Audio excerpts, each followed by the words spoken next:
Raton Inc. I should know this kasi ako nag-print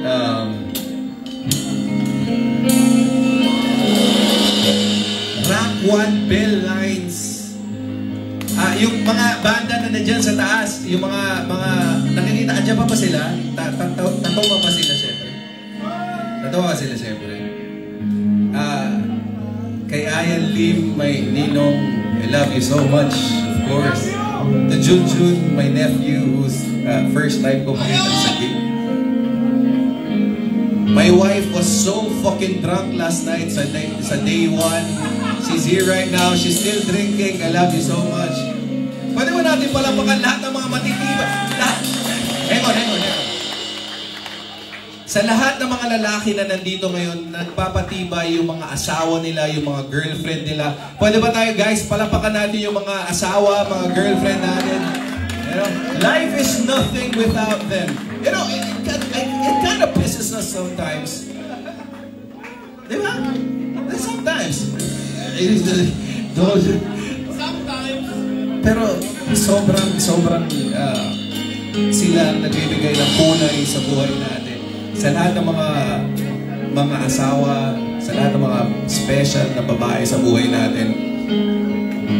Tulad ni Luke, kakakasalang si Dave Alvarado, napaka-idol ko. Si RJ Go, ehemplo ng pagka-loyal.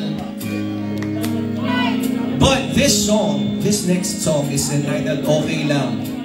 Dahil minsan pagkatapos ng napakahabang relasyon, minsan nagbe-break. Gusto kong patingin din yung lahat ng mga taga St. Joseph na classmate, na schoolmate ni RJ1. Si Jericho, si Jonathan, si Abel.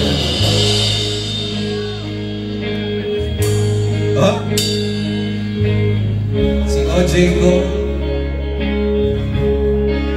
Ready, Tara? Let's do this. Title nito, Okay Lang.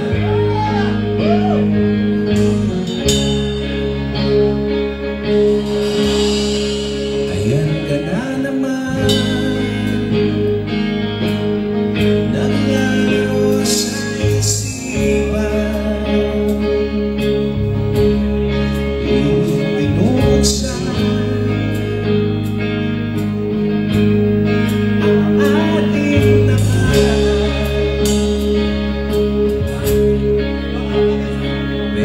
sabi ko sa sarili, di na